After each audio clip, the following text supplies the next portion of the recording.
منو فقط به خاطر حجاب بردن. گفتم بازجویی کوتاهه، چند تا سوال ساده، فقط تو اون اتاق.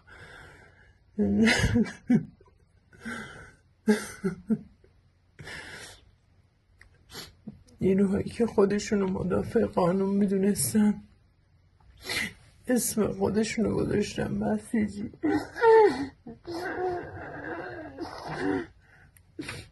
به من تجاوز کردن.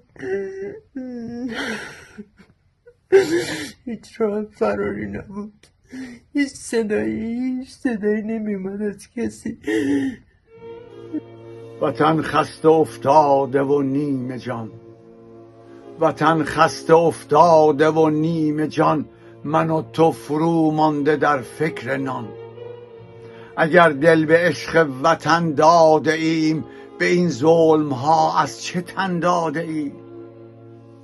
اگر ما ز بیگانگان خسته ایم، چرا ساکتیم و دهان بسته ایم؟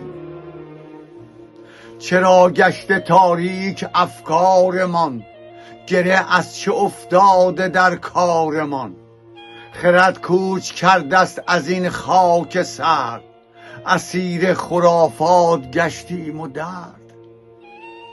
خدایا از این دشمن بدسرشت، شده روی این خانه تاریک و زشت.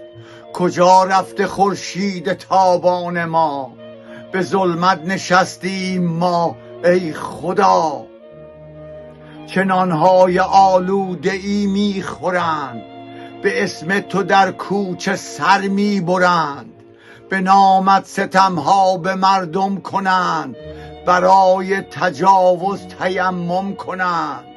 نمانده است نامی ز انسان خدا، لگد شد وطن دوستی زیر پا. سکوت است و بیداد و بیچارگی، گرفتار مردم به آوارگی.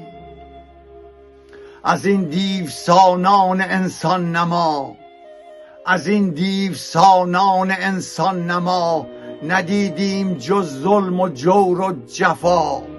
ز بس حیله کارند این ظالمان، کسی نیست هم عهدشان در جهان. بیا هموطن فکر کاشانه باش، بیا هموطن فکر کاشانه باش. به دنبال تعمیر این خانه باش.